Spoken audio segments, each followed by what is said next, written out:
Hello, everyone. Thank you for having me as co-host. Thank you very much, Pierre, for this very insightful presentation and for these interesting conclusions.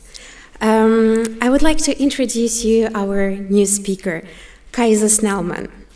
Kaisa is an associate professor of organizational behavior at INSEAD, where she teaches courses in organizational behavior and organizational theory. Kaisa's work examines inequality based on gender, race, and class in the domains of education, employment, and health.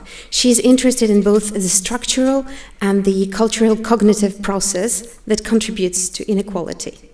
More specifically, she studies how cultural beliefs about gender and race shape outcomes for individuals as well as organizations, and how organizations contribute to economic inequality through their employment practices. Kaisa earned her PhD and master's degrees in sociology from Stanford University and a Master's of Science degree in economics from Swedish School of Economics in Helsinki, Finland.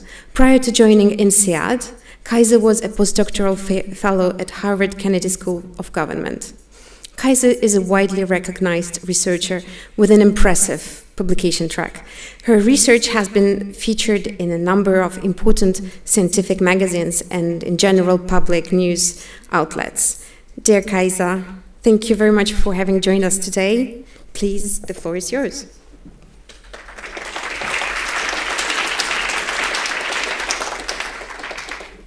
Thank you, Lena, for that wonderful, overly nice introduction. I was thinking maybe I could let you do the rest of the talk too, so you probably make it sound much better than I will.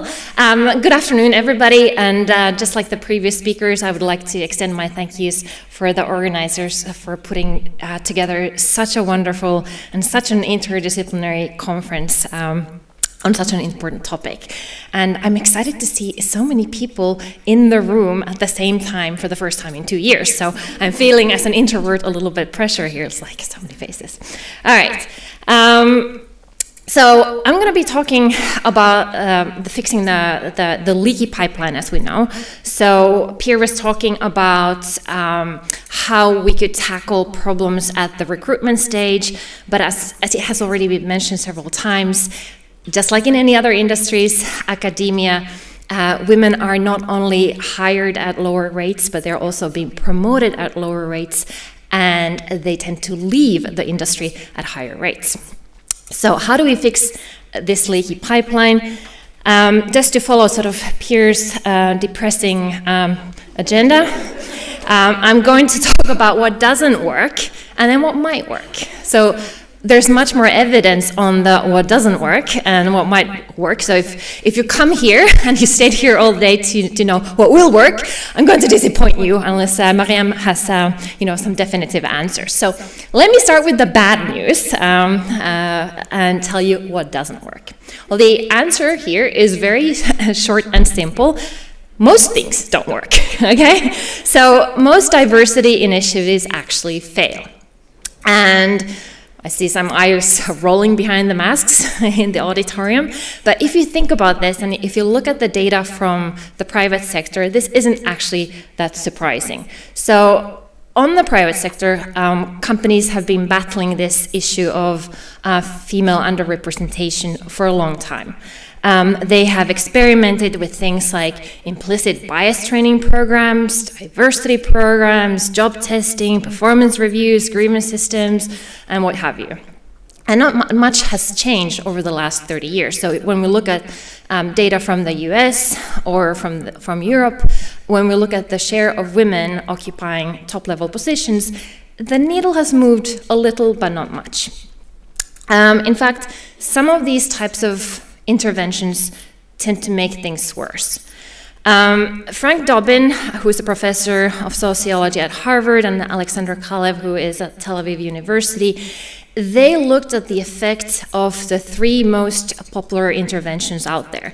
And this is mandatory diversity training programs, job tests, and grievance systems. And what they found out that organizations in most cases are actually worse off in terms of diversity of their workforce after implementing such programs. So why is this? Why do most diversity initiatives fail? So some of these theories, explanations have already been hinted at during the previous presentations, but let me offer you sort of a summarized view.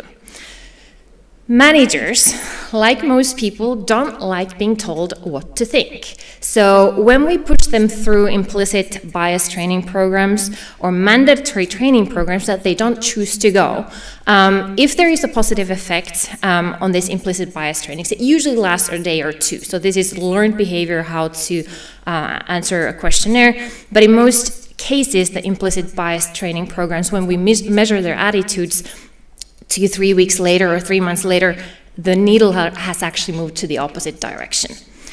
The same goes for mandatory training programs. They often tend to result in anger and backlash. And why is this? It's because we're telling people, first of all, you have to do this, and we're telling them what you have been doing now is wrong.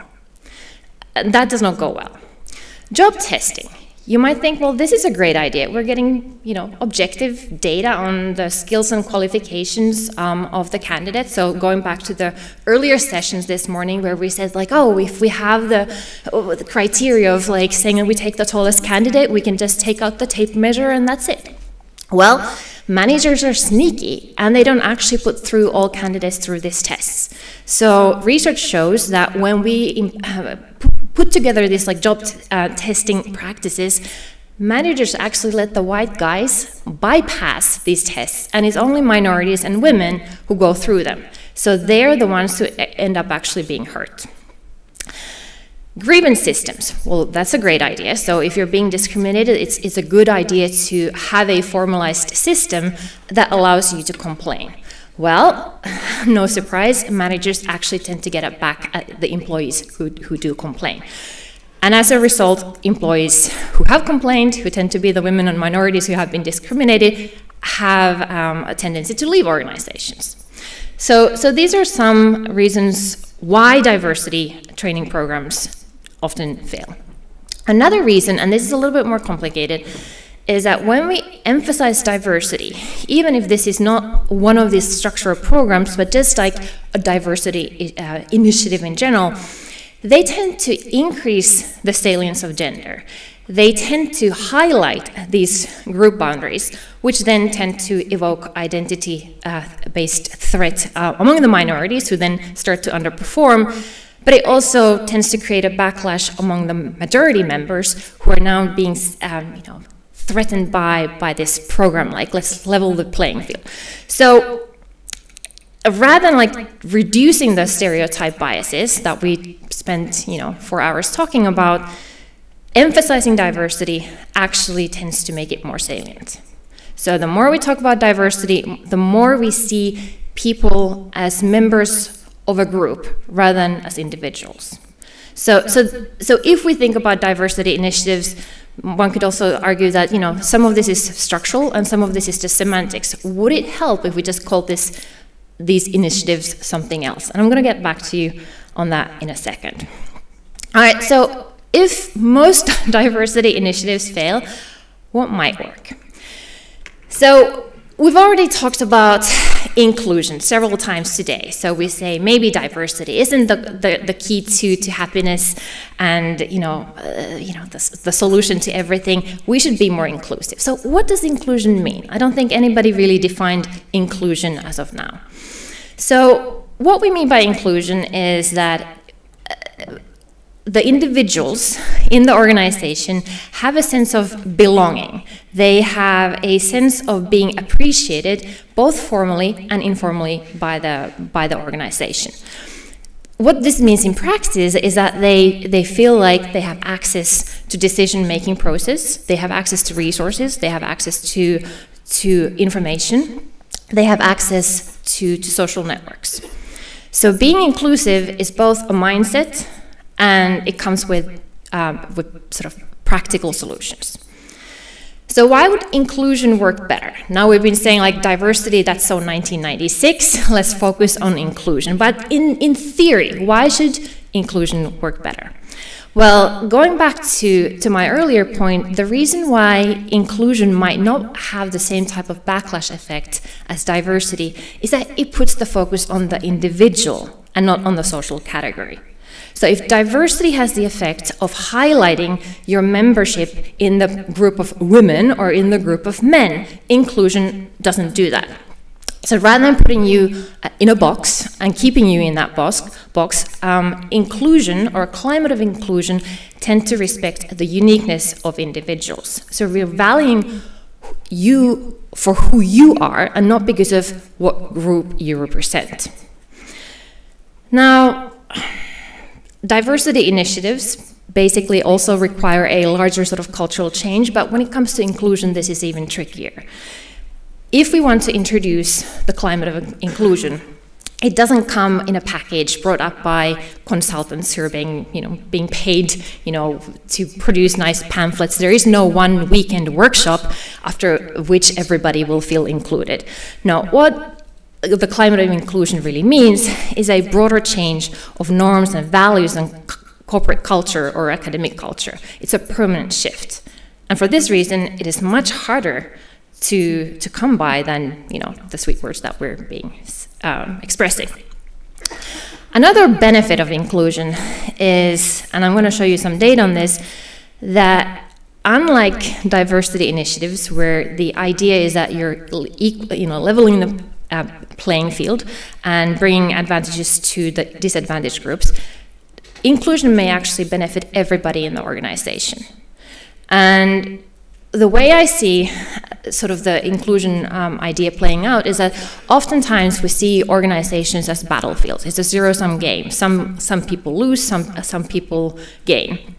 But actually, if you think about from the organizational point of view, whether we're talking about corporations or universities, when we lift everybody, the whole organization gains. And inclusion has this idea. So if we can foster a better climate of inclusion that fosters the well-being and performance of all employees, this might be actually a much better way to go. Now, before showing you some data on this, let me offer you one more thing that we haven't really talked about, but that we all are aware of. And this is sort of the masculine culture that people in academia are surrounded by. So there's a lot of data. I do a lot of ethnographic work on this by going to the campus every day, where academic institutions are like great archetype examples of what we would call a masculine contest culture. We all have these war stories where we recognize where the values of academia are such that they emphasize strength over weakness. Actually, no weakness, is valued in academia. So what gets you far is persistence, strength, and stamina. Often, according to the academic culture, one should put, work over family. In some cultures more than others, but in the US, where I started my academic career, this was something that was heavily emphasized. When I was at Harvard, I was given the advice by some well-meaning colleague to never include my child's picture or photo or a drawing in my office, because that would signal that A, I'm a mother, and then B, I'm not a scientist that should be taken, seriously. Because then we might be questioning my commitment to academia and my willingness to put work over family.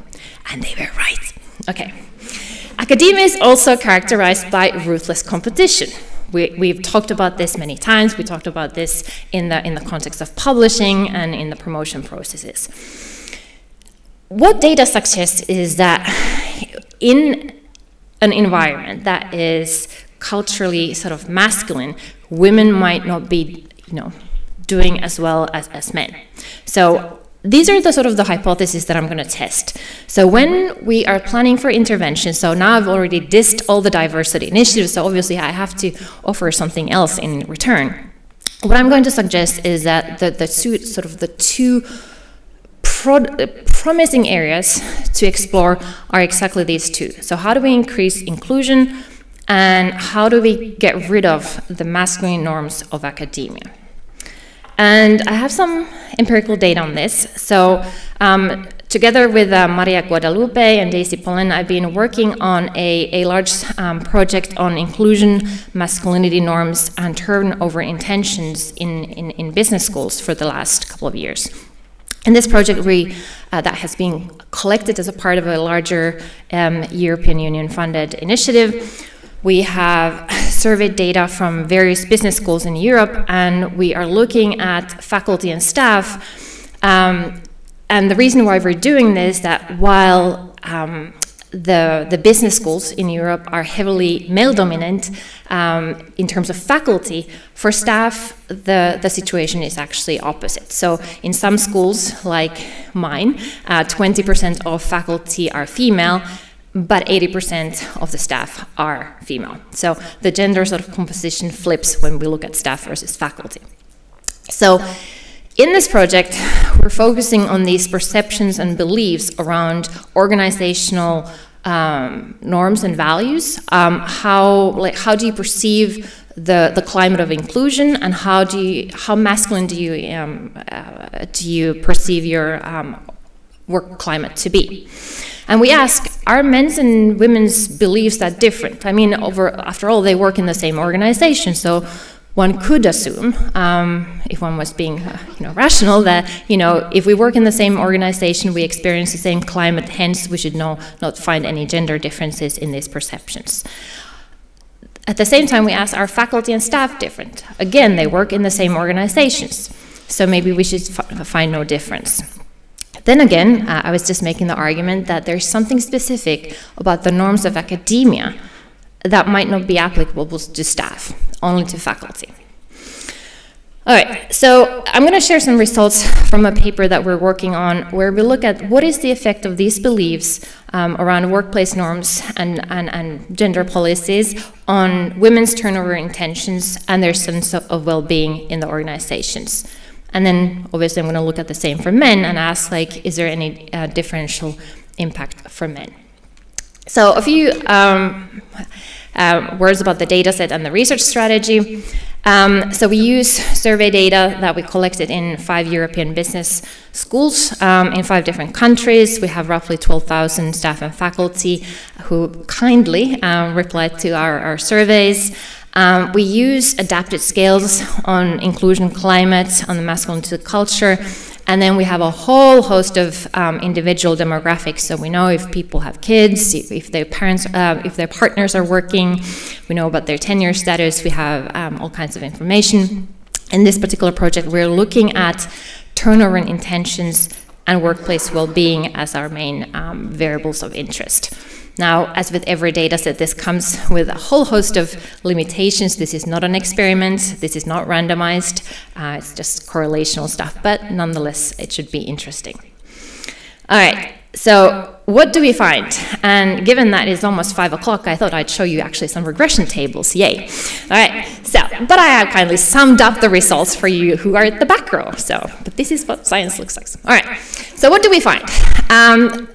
On average, we find that women have a worse perception of both inclusion and masculinity culture in these organizations. We also find that faculty feel less included in their organizations, and they perceive the organizational climate to be much more masculine. And this is a result that mirrors the recent findings of a survey put out by the American Economic Association that found that female economists in the US have a lower sense of belongingness or a lower sense of inclusion, both socially and intellectually in their field. All right.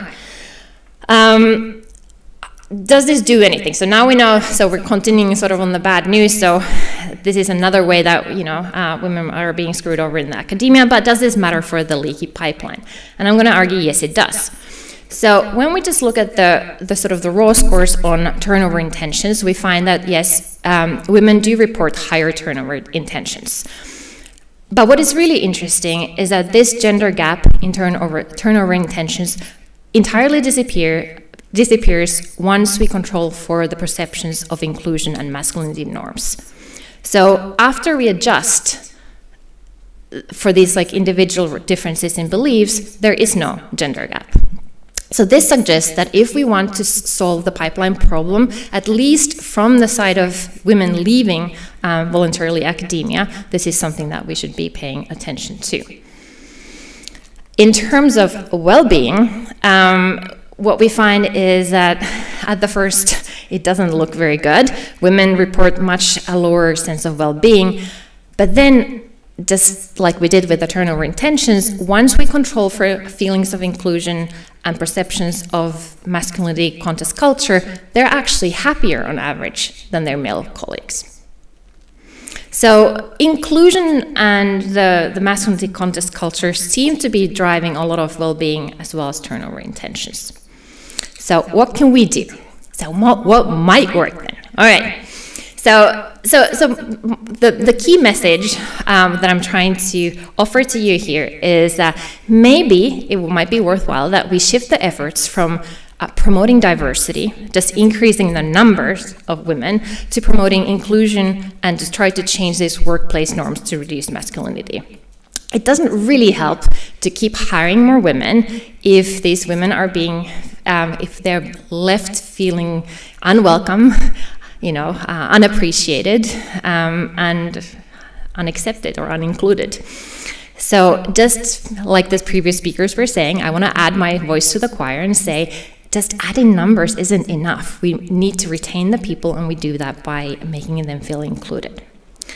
And then to this question of what does it do for men? Well, there are no differences between men and women in the relationship between the perceptions and the outcomes. And this suggests that if we launch our initiatives to increase feelings of inclusion, that actually helps men too. So we shouldn't experience any backlash effect like we do with some of these diversity initiatives. So increasing inclusion and reducing masculinity actually helps everybody, so that should be good for science overall. All right. So how do we do this in practice? This is the burning question. So here we can go back again to the private sector, where firms have been experimenting with all kinds of programs for the last 35 years. So while we know that job testing and grievance systems and anti-bias training programs, diversity programs don't work, we do know that what works is to establish formal, not informal mentoring programs. Why is it better that they are formal? Well, this is where when there is no formal structure, informal structured place takes over. And then people tend to get into these segregated networks. So when we introduce formal mentoring programs where we assign formal mentors, women are not at disadvantaged. In the corporate sector, also what has been shown to work is that we increase contact between different groups. And we don't have to call this a diversity initiative. It's actually better not to call it anything. So what works in the corporate sector is things like self-managed teams, cross-training programs, anything that keeps the groups together. And one takeaway from this is if there's anything that we should do is to avoid creating what I call the pink silos. So there are many well-meaning initiatives and programs that gets a lot of women together. I mean, it's nice because we can share our misery and, talk about how much it sucks. But does that actually move the needle? No, it doesn't. It's just creating silos. So what women in academia they need to be part of these larger networks that give them access to information and resources on a broader range of issues. All right. Increasing accountability is something that works. And I'm not talking about the type of finger-pointing accountability where you go to a department chair and say, I think you're being gender biased. No. Accountability means that we ask people to, when they're making decisions, they are going to be very clear that their decisions are being followed up and they can't escape what they have been doing. All right, I want to end on this last note on how we talk about science and our work matters. There's a very recent paper in Psychology of Science by Viel and his colleagues who show that when we talk about brilliance as something that characterizes work in academia, it actually fosters this type of masculinity contest culture. It triggers it, especially in women. So language matters, as do practices. So we should think about different ways in which we are talking about what makes a good scientist. And on that note, I want to thank you for your attention. Thank you.